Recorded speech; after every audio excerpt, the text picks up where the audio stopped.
Congress party వలసలను ప్రోత్సహించిన తర్వాత ఓ సమస్య ఎదుర్కొంటున్నది. కొత్త పాత నాయకుల మధ్య అంటే కండువాలు మారిపోయినాయి, చేతులు కలుసుకున్నాయి, కానీ మనసులు కలుస్తున్నాయా లేదా ఇది సమస్య.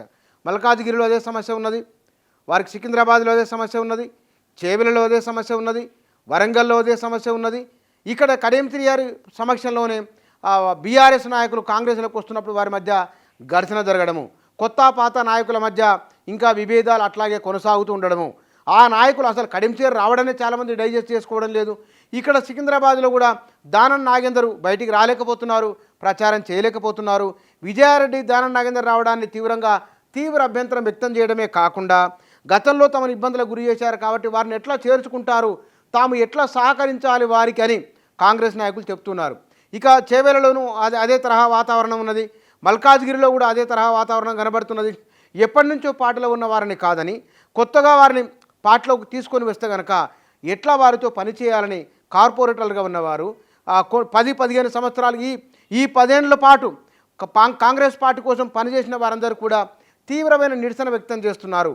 వలసలతోనే పార్టీ బలపడుతుందని రేవంత్ రెడ్డి లేదా ఢిల్లీ అధిష్టానం భావించి ఉండవచ్చు, కానీ ఇక్కడ ఈ నాయకుల మధ్య ఐక్యత లేని కారణంగా మొదటికే మోసం వస్తుందనే భావన కూడా, అలాంటి అభిప్రాయం కూడా కాంగ్రెస్ శ్రేణుల్లో వ్యక్తమవుతున్నది. ఒకటి, సామాజిక వర్గాల మధ్య సమతూకం లేకపోవడము. 2, కొత్త పాత నాయకుల మధ్య వారు కలిసి పనిచేస్తారనే నమ్మిక లేదు. 3, అభ్యర్థుల ప్రకటనలో మరింత ఆలస్యం జరుగుతున్నది, ఆ ఆలస్య ప్రభావం పక్క నియోజకవర్గాలపైన పడే అవకాశం ఉన్నది.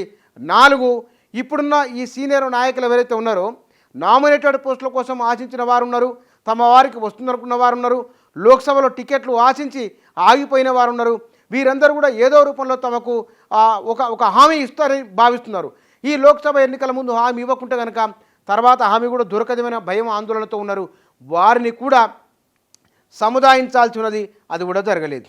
ఇవన్నీ కాంగ్రెస్ పార్టీకి లోక్సభ ఎన్నికల్లో వ్యతిరేక అంశాలుగా మారబోతున్నాయా అనే ఒక చర్చ కూడా బలంగా జరుగుతున్నది. అంటే కొత్త పాత నాయకులు వీరందరిని ఒక దగ్గర కూర్చోబెట్టి వారందరి సమస్యలు విని సావధానంగా సయోధ్య కూర్చే ప్రయత్నం చేస్తే బాగుంటుందేమో, కానీ రేవంత్ రెడ్డి తనదైన స్టైల్లో పనిచేసుకుంటూ వెళ్ళిపోతున్నారు. బహుశా ఆయనకు సర్వేల సమాచారం ఉన్నట్టున్నది.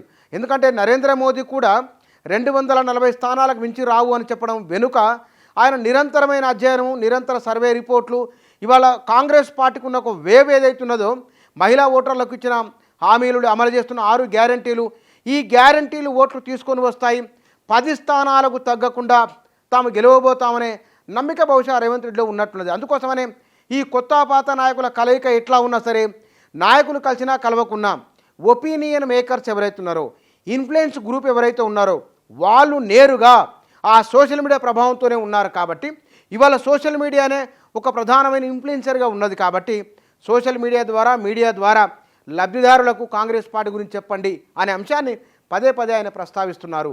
కాంగ్రెస్ పార్టీలో కార్యకర్తలకు పెద్దపీట వేస్తామని చెప్తున్నారు, వాలంటీర్ల వ్యవస్థను తీసుకొస్తామనే ఒక హామీని కూడా ఇస్తున్నారు. కాబట్టి నాయకుల కంటే కూడా క్యాడర్కు, నాయకుల కంటే కూడా ఓటర్లకు, వీరికి ఆయన ఎక్కువ ప్రయారిటీ ఇచ్చుకుంటూ వెళ్ళిపోతున్నట్టు తెలుస్తున్నది. మరి చూడాలి, ఈ పార్టీలు మారిన వారికి సహకారం ఎట్లా ఉండబోతున్నది. చేతులు కండువాలు మార్చుకొని కలుసుకున్నా సరే, కానీ వీరు కలిసి పనిచేసి విజయాన్ని సాధిస్తారా లేదా, మరి ఏం జరుగుతుందో చూడాలి.